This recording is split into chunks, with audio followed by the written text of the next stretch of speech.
seen other moms get up there who couldn't share. And once they do it, they're like, we need to do this, because it becomes the goal just to get the awareness out there.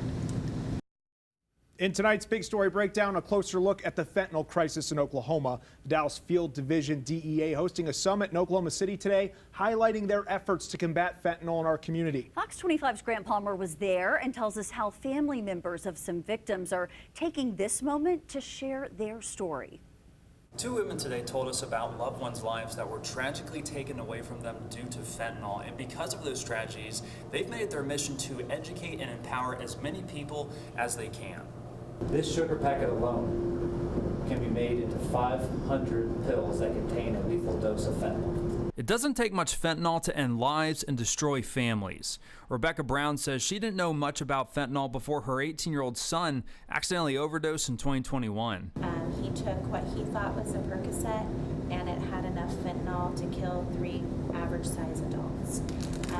That happened in 21. Obviously devastating to our family, to myself. I never thought I would lose a child. Meanwhile, Shelby Salazar says her brother was killed from an Oxycontin pill he took that he didn't know was laced with fentanyl.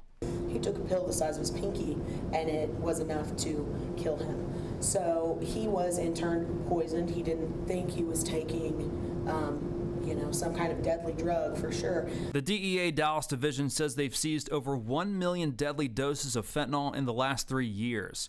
Salazar has started a nonprofit in honor of her brother Ty, while Brown works to turn her pain into purpose by educating the youth about the dangers of the drug. We aren't there to scare straight. We don't do that. We are educating. We're giving them the power of the knowledge and the information to make better choices. And hopefully they can see how it's impacted our lives, that they sit there and think, oh man, I don't want to do that to my mom. Brown urges everyone to carry Narcan on them because she says many people think it won't happen to them until it does. Reporting in Oklahoma City, Grant Palmer, Fox 25 News. Now, despite efforts to reduce fentanyl trafficking, authorities say they're still seeing a surge in synthetic opioids and overdose deaths. Fox 25's Christina Santiago tells us the concerning trend that is causing OBN to sound the alarm. A potentially fatal dose of fentanyl is 2 milligrams. Now, we've seized, the Oklahoma Bureau of Narcotics, just that our agency alone has seized 52 million milligrams, which means we've seized enough fentanyl to kill 26 million people. Authorities say most of the fentanyl flooding into the state is produced in labs in Mexico using chemicals sourced from China and trafficked across the border. Cerber says almost all of it comes from 2 cartels, the Sinaloa and the Jalisco Nueva Generación. And now authorities are seeing a shift from fentanyl pills to more potent powder forms, often mixed with other deadly substances that are not responsive to Narcan. Xylazine and nitazenes are the two. They're just not responsive to Narcan. And so that's kind of the danger we have, because Narcan obviously has saved a lot of lives by administering, counteracting the effects of a lot of the opioids that we see, but these other analogs may not be responsive to Narcan, and that just kind of ups the danger. The DEA says fentanyl is driving most overdose deaths in the United States. And according to the U.S. Center for Disease Control and Prevention, the national age-adjusted rate of drug overdose deaths in 2023 was 31.3 per 100,000 people. Oklahoma's rate was lower, 16.7 per 100,000, according to the CDC data compiled by Drug Abuse Statistics. Cerber says OBN is taking a multifaceted approach to combat the crisis. I think the best thing to do to protect the public is a multifaceted approach, which is education. I think having laws and having them enforced. I think that's the key thing that we have.